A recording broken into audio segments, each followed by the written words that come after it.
Aloha! Welcome to 3 Levels of Enlightenment.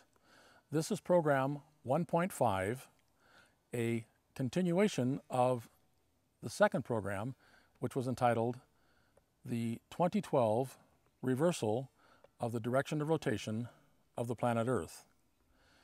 The special topic for this program is salt, as in sea salt.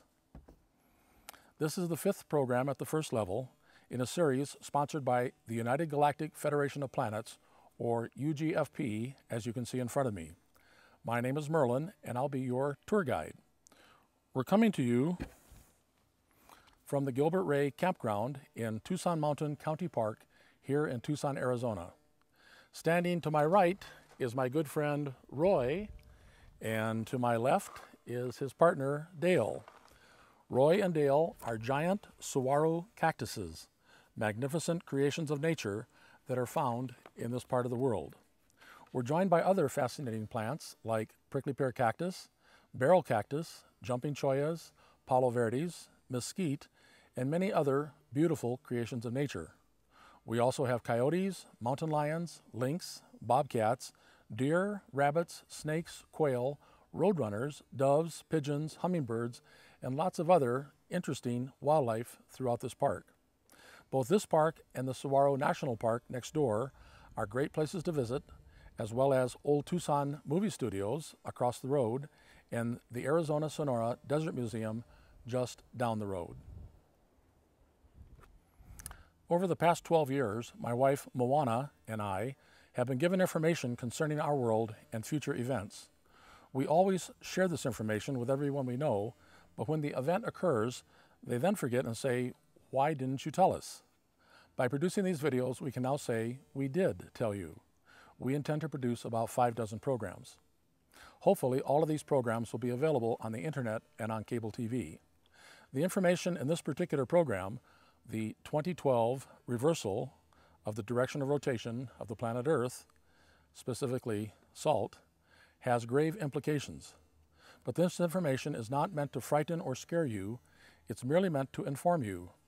There's a reason for all the unexplained events that are happening in our world today, from the predictions about 2012 to the oxygen readings in Los Angeles and San Francisco of 12% and in Tokyo of as low as 7% when the oxygen should be 21%, to earthquakes, floods, tsunamis, hurricanes, megastorms, winter tornadoes, and thunder snow, to disappearing honeybees, mass extinctions, birds falling from the sky, fish kills, and marine animal beachings, to the answer if oil is fossil or abiotic, to women getting pregnant after radical hysterectomies, to near-death experiences, UFOs, aliens, and ghosts, to the 2008 stock market crash, the 2009 market rebound, the 2010 market flash crash, and all of the bankruptcies and job losses, to the Oklahoma City Federal Building bombing, all the events of 9/11 and the Iraq and Afghan wars, to the reason that Saddam could not have had nuclear weapons and why the terrorists can never nuke the United States, to the presidential elections of 2000 and 2004 and the reason why George W. Bush had to be president of the United States. All of these events can be explained, and you have a right to know what's happening. If you take nothing else from these programs, though, we hope you will come away knowing that you and the rest of us are truly loved by the millions of others beyond our world. In the words of our sponsors, may this message fill you with joy, serenity, and determination.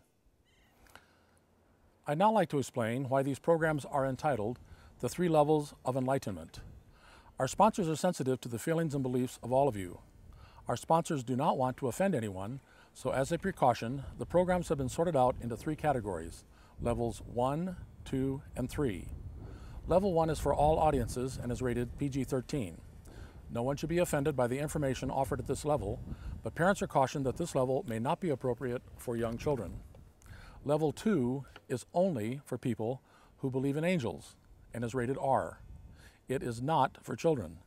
Adults who do not believe in angels should not watch this program. Level 3 will definitely offend certain groups and is rated XXX. It is absolutely not for children, and it is likely not for some adults. The groups that will be offended include 1. People with a strong belief in religion. 2, people with a strong belief in science. And 3, people with a strong belief in our government's official explanations for events. Anyone in these groups should not watch. If you tune in after the program has started, when the level was first announced, you'll still be able to identify the level being discussed in several ways.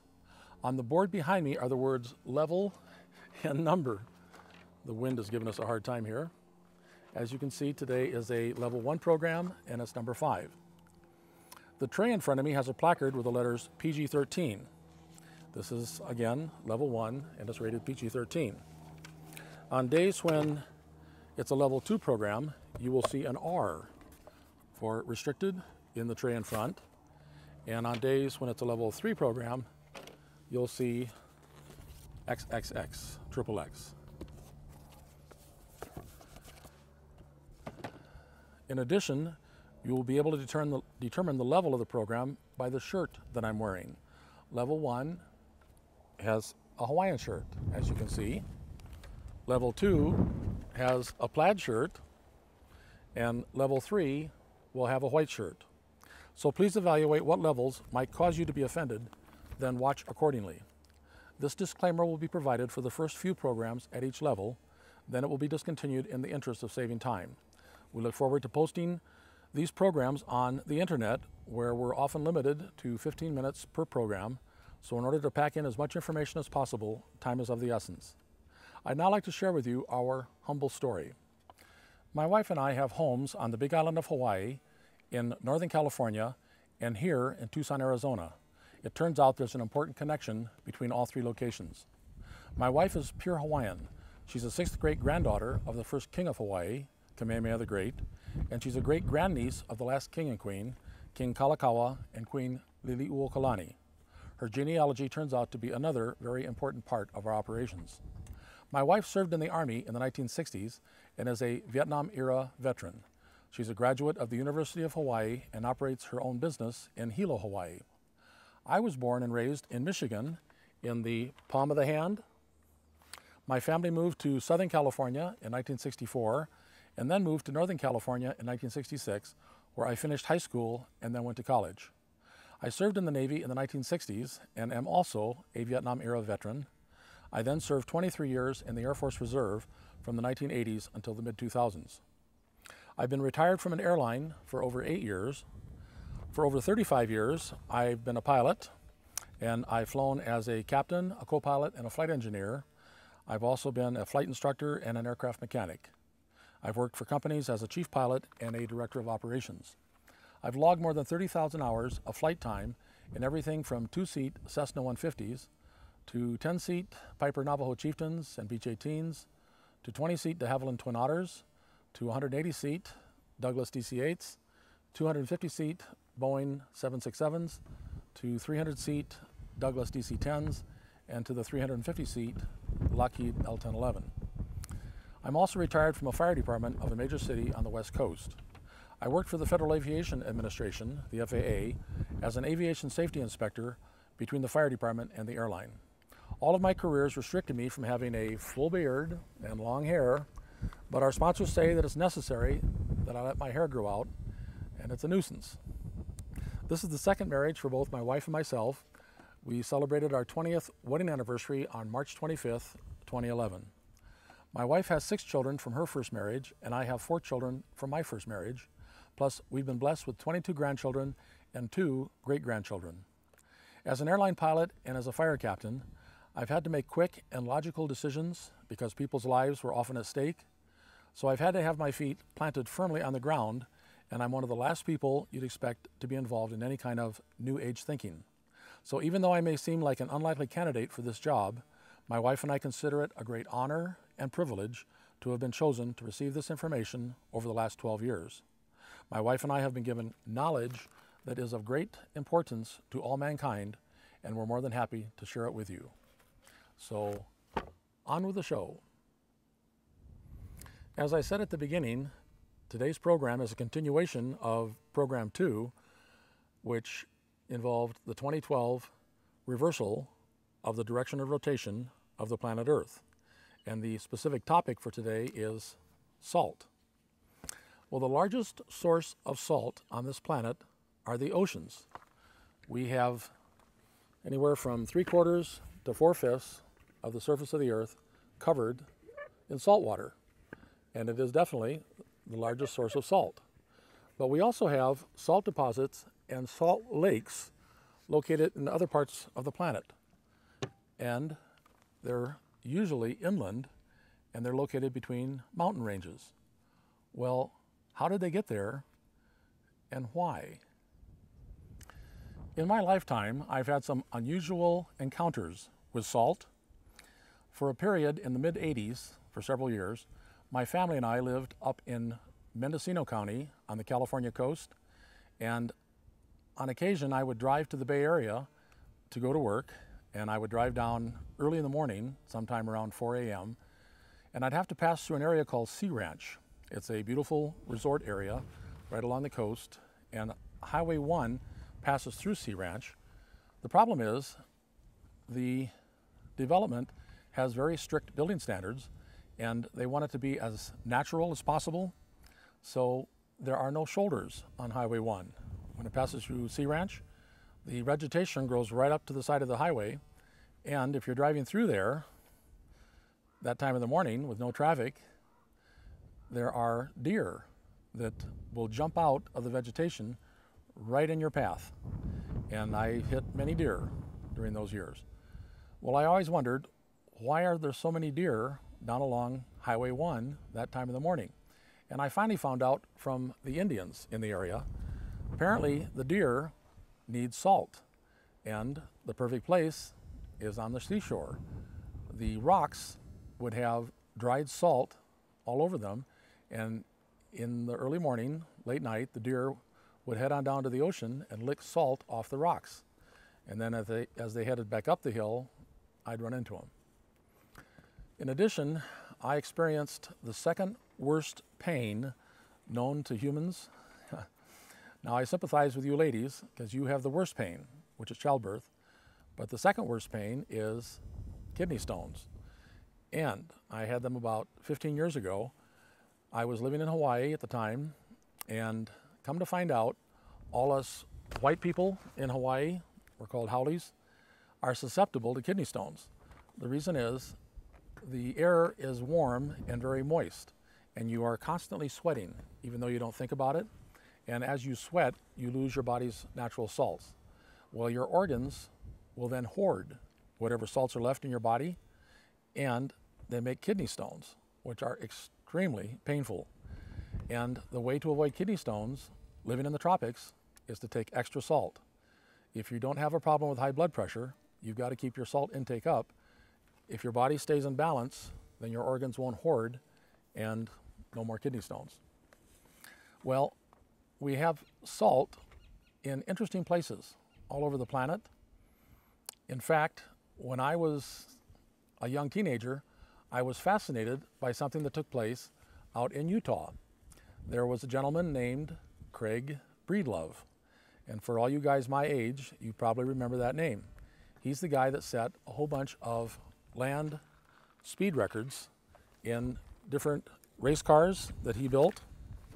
He was the first person on our planet to reach 400 miles per hour, then 500 miles per hour, and then 600 miles per hour using several turbojet-powered vehicles, all named the Spirit of America.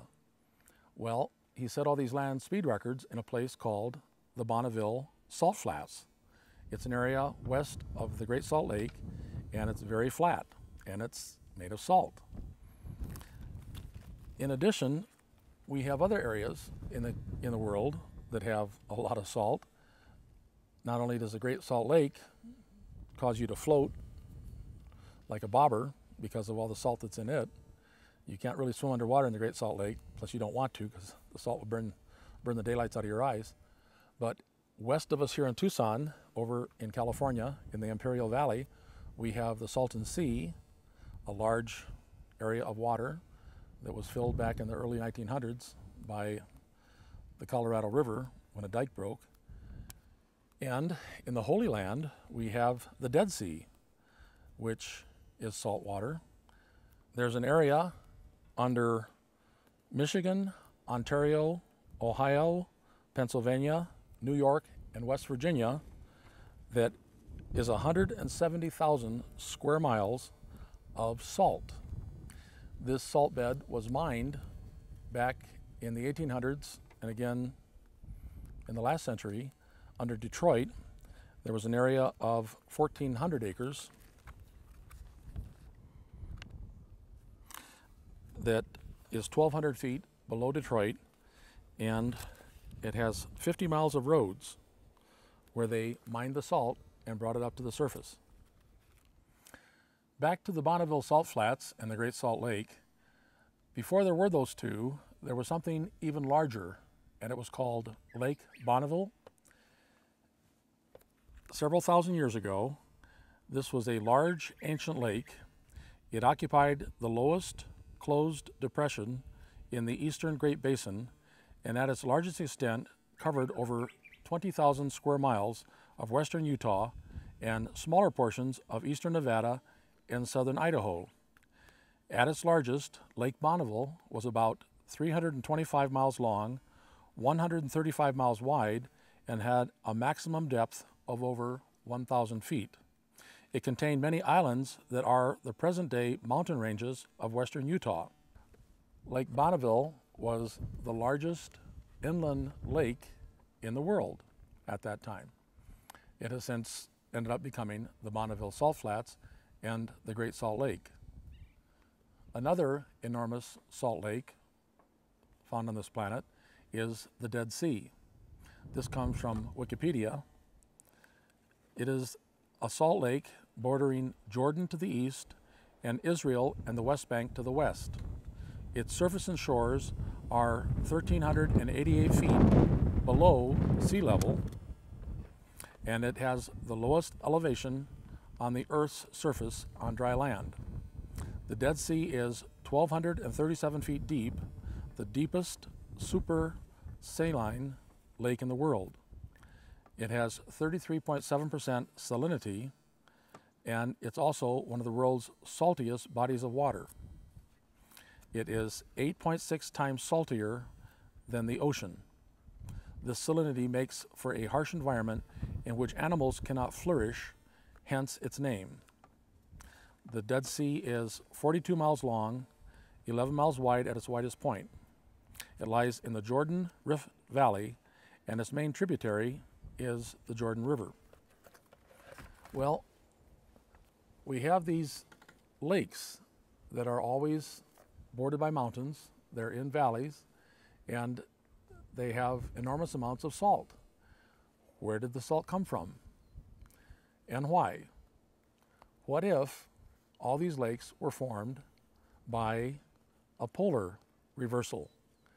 Every time the Earth goes through one of these reversals, it comes to a full stop and goes back the opposite direction. And during that process, the ocean water comes right up out of the ocean basins, a 4-mile high wall of water, and it passes over all the continents. Well, in areas where there's a depression, where there are mountains, it makes a giant lake. Then that ocean water sits there for the next few thousand years, and over time it all evaporates, it dries up, and the salt is left behind. In the case of that enormous salt basin that's under those states in the Midwest, that is over 1,000 feet below ground level. But more than likely, that was formed over many polar reversals after many floods over many tens of thousands of years. And that area at one time was actually a giant valley, bordered on the east probably by the Appalachians, and on the west by what's now Minnesota and the western states. And over time, all of this salt developed and created these enormous salt deposits that are underground, including probably under the Great Lakes. And then as more time passed, vegetation built up on top of the salt and created the state of Michigan, Ohio, Pennsylvania, and all the Midwestern states. But at one time, that whole area was probably just like Lake Bonneville out in Utah. It was a giant depression that would fill up with salt water during every polar reversal, and then as the water evaporated, the salt was left behind. Plus the same story down in the Imperial Valley in California, where the Salton Sea is located, and then in Israel and Jordan, where the Dead Sea is. Well, why? As I mentioned earlier on, animals need salt, including humans, and animals that live near the ocean can just go on down and lick the salt off the rocks. But if you're inland, especially thousands of miles inland, where do you get the salt? Well, as they said in the movie Jurassic Park, nature always finds a way, and nature's way to provide salt to animals that are inland from the oceans is to have these enormous walls of water come through every umpteen thousand years and deposit salt water in these giant basins, and then let it dry up, and then there's your salt for the animals. Pretty ingenious, I might say. Another argument that could be made about why these enormous salt lakes are not naturally occurring can be found in the description given by one of the miners in the Detroit mine in 1925. In a 1925 Detroit News article, miner Joel Payton told about his salt mine job. The only dirty part of this job is going down to work, Mr. Payton explained. I have to wear this old outfit because the big buckets that take us down get smudgy from the action of the sulfur water on the iron of the buckets. The mine itself is dry and clean as pure rock salt in a solid vein 35 feet thick is bound to be. The high vaulted rooms that we have hollowed out have sparkling white floors, walls, and ceilings. Payton continued, one reason we don't have any rats in our Detroit mine is because the rats would have nothing to eat except the leavings of our lunch pails. And by the way, not only are there no rats or cockroaches or other living creatures in our mine, but also no remains of living things from past ages. The salt vein is, of course, a dried up sea that once covered this section for hundreds of miles. You'd naturally suppose that some fish or vegetation would have been pickled or fossilized in the brine as it hardened, but I've never seen a single fossil or seashell or any remains of that kind. Well, there's something to think about. If these enormous salt lakes were naturally occurring, you would expect to find some kind of life. But as he describes in the salt mines under Detroit, there's nothing in the salt. So it sounds more like an evaporation pond. Well, when my family and I moved to Northern California back in the mid-60s, we lived on the peninsula on the west side of the bay, and the Leslie Salt Company had salt drying ponds all around that part of the Bay Area. We actually had mountains of salt where they would let in the seawater and then allow it to evaporate, and then they'd go in with harvesters and actually harvest the salt. And it was just like what this gentleman describes in the salt mine under Detroit. The salt ponds in the Bay Area would be pretty much free of any kind of life, because when the salt dries up, nothing can tolerate the salinity of the brine, and so there would be no fossils or any kind of life in them. And that's exactly what the Great Salt Lake, or the Bonneville Salt Flats, are the remains of Lake Bonneville, which was essentially a giant salt flat that was used to dry salt for later generations of animals. So we have plenty of evidence around the planet of salt in places where you might not otherwise expect it. And one of the best explanations of how it got there is from a polar reversal and a massive wall of water, of salt water, crossing the continents and depositing that water in those basins. So as we work our way through these series of programs involving the 2012 reversal of the direction of rotation of the planet Earth, I hope I'm slowly being able to convince you that we have historical, factual evidence of walls of water crossing the planet. We'll have another program as number 6 that talks about all the legends and predictions by different societies and civilizations about an event that is supposed to happen on winter solstice 2012. And we're also hoping that you begin to see that Stephen Hawking is correct that we need to abandon Earth.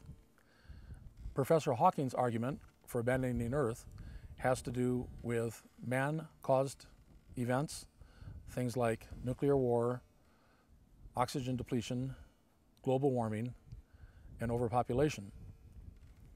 At the same time, we're trying to present that there are natural reasons that do not come from man, and we have all kinds of signs that something is coming as of 2012, winter solstice.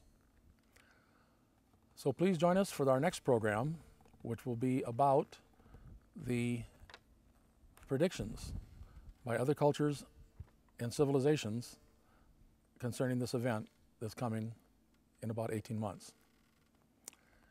So I'd like to wish you all aloha and a hui ho.